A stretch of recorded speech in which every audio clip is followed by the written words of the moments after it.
Voilà, la chasse à la palombe pour cette saison c'est terminé. On est le 20 février, donc c'est la journée de clôture. Donc maintenant, je vais aller ranger tout le matériel qui me servait à chasser le pigeon ramier. Et puis on va enchaîner avec la chasse aux corneilles.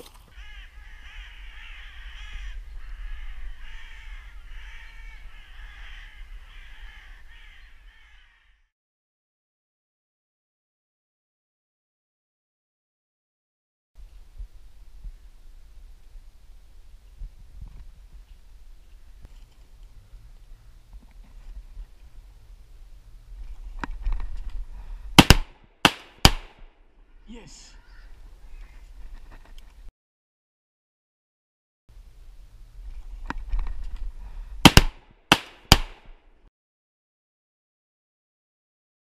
Yes!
Il se pose.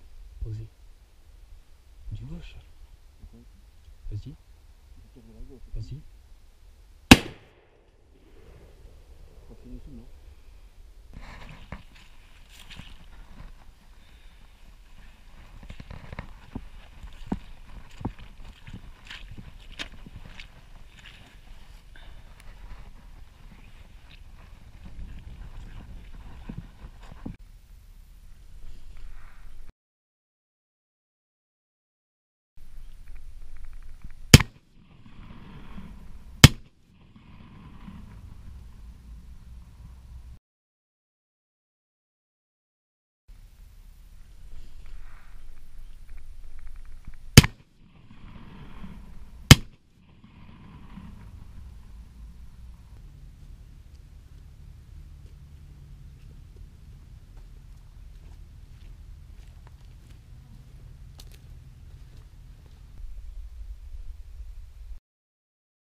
Voilà, ben là je vais vous présenter un petit peu le matos avec lequel je chasse la corneille.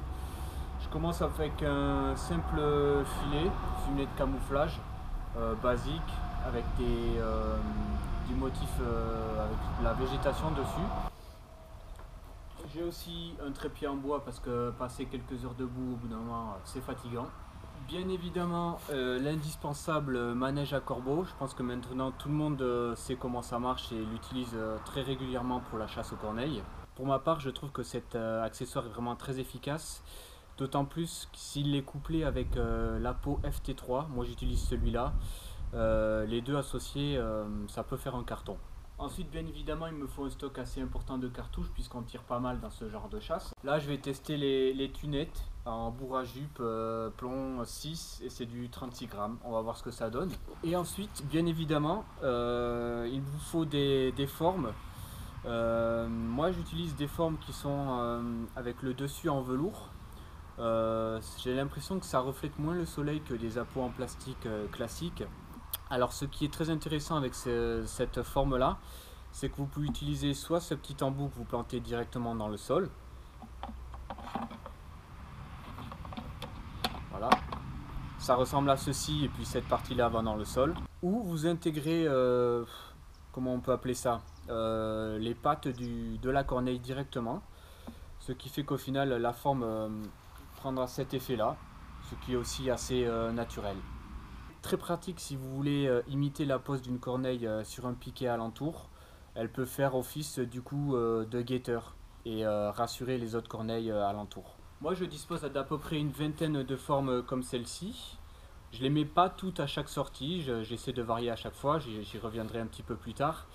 Et puis du coup je vais mettre toutes ces formes dans ce grand sac Soloniac de 120 litres qui est très pratique si vous avez énormément de matériel à transporter sur votre poste de chasse.